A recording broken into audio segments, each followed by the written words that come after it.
Here are some important resources that I have listed.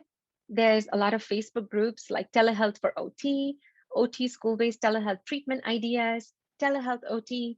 Make sure you go and join these. There's a bunch of ideas being shared by members, by administrators. There's a podcast, the OT Schoolhouse on Telehealth, which may answer a lot of your questions. Here's some other resources from AOTA. I've also linked a sample teletherapy session. It's a YouTube video. So if you want to go and take a look of what that looks like, that would be extremely helpful. Here's some more resources on activity ideas. I love the OT toolbox because they have activities sorted by age group. So I'm not really scrambling to look for what I could use for a 3-year-old versus a 7-year-old. Tools for telehealth is another, telehealth share is another great tool that you could use in your practice. There's an extensive list of resources at manula.com. And Dr. Reina Oliveira, she is a dear friend and a great telehealth OT. She has her own podcast, she has a Facebook group, and she's actually having her own website as well. So feel free to go ahead and just drop in, say hi, take a look at what she's able to provide that would help you. Now, here is a recap of all the things that we've talked about today. So we have successfully spoken about all these topics in these different sections. You should now be walking away knowing what teletherapy is, how you would get started, what are some tips and tricks that you could use in your session, how you would be able to navigate a session, what the benefits are, what are some common obstacles, what are some misconceptions that we debunked, how you can get your clients to engage more, how you would select clients for teletherapy, and how you would try to provide teletherapy for low functioning children, what you need to keep in mind while performing assessments, selecting activities, and of course, some resources listed at the end. Now, if you are a pediatric OT practitioner, this might interest you. I am actually going to be doing a series on documentation.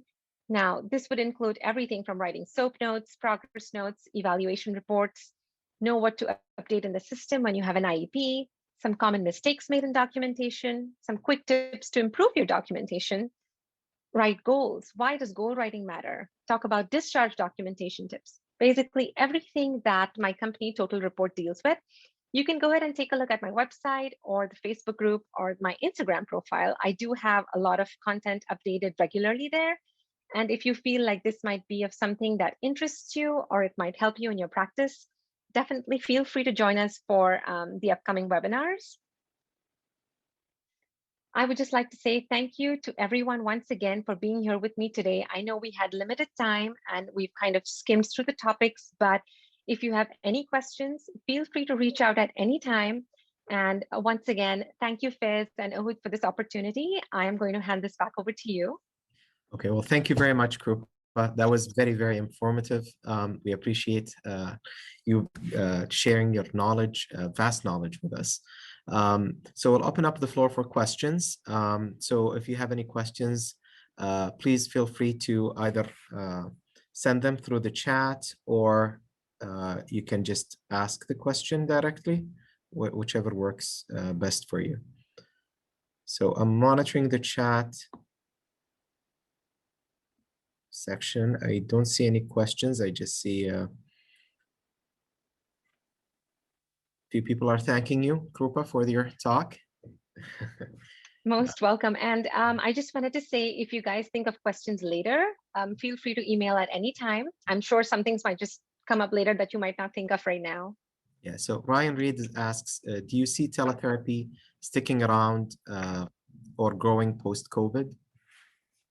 All right. Hi, Ryan. Thanks for your question. I definitely see teletherapy sticking around and growing post-COVID because it's, if you remember the key benefits of teletherapy that we spoke about, these benefits translate not only during this time when parents are forced to stay at home with their kids during COVID, but even after.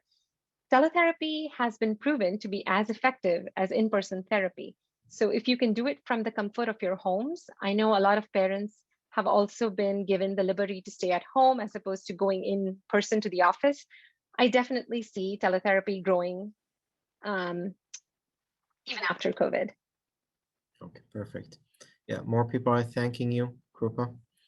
Most welcome. It was a pleasure.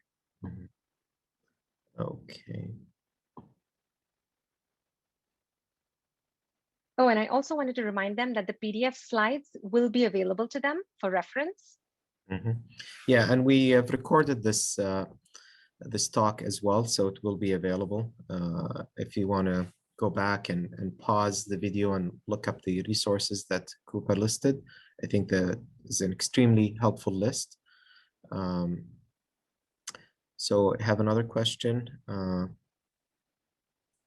So Brian asks another question. He says, are you familiar with cases of OT grad students doing virtual internship or shadowing? So personally, I haven't heard of these cases, but I do know of schools that are allowing for this to happen. Because what's happening is a lot of the new grads who are going to graduate and start their practice right now are being thrown into teletherapy without having any prior experience. So I know of some schools. I'll be happy to look up and just send you a list of schools that might be allowing for virtual internships. I don't have them at the top of my head right now, but I do know there are a few who are doing that. I see. So I guess Ryan can maybe reach out to you through your website and maybe Sure. you connect that way. Okay, perfect.